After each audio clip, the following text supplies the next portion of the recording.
तर यावेळी तुम्ही पाहू शकता या ठिकाणी की आपण भिकारिस्तान म्हणजे की पाकिस्तान जो फकीर राष्ट्र आहे त्याची काय हालत करण्यात लावलेली आहे। पहिले तर सांगून दिलं की जो आमच्या वाटी जाईल त्याला सोडणार नाही। पहिला नियम हाच आहे की कोणाच्या वाटीला तर आम्ही जाणार नाही आणि कोणी आमच्या वाटीला लागलं तर त्याची वाट लावल्याशिवाय आम्ही सोडणार नाही।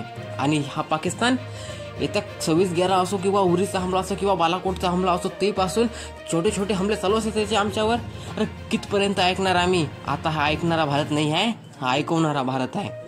तुम्ही जर एक मारसान तर आम्ही 10 मारणार आहोत, 10 ने मारणार आम्ही तुम्हाला डायरेक्ट नष्ट नाबूद करून टाकणार आहोत, तुम्हाला डायरेक्ट खतम करून टाकणार आहोत, डिलीट करून टाकणार आहोत। या देशाच्याच नाही या संपूर्ण जगाच्या नकाशावरून तुम्हाला डिलीट डायरेक्ट रिसायकल बिन मधून डिलीट करून टाकणार आहोत। कोणता देश तुम्हाला ओळखू शकणार नाही, फक्त इतिहासात एकच नाव असणार आहे, एक था पाकिस्तान।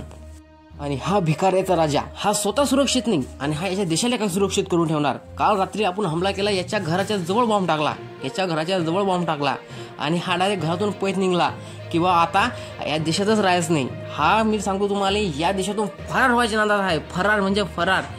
हा आपल्या देशाला वाचू शकत नाही, म्हणजे हा स्वतःला वाचू शकत नाही, देशाला काय वाचवणार आहे हा फकीराचा राजा। अरे तुम्ही पहिले आमची कांडी केली ना, आम्ही तुमची आता पुरी उलटीन पालटीन काय करून टाकणार आहोत।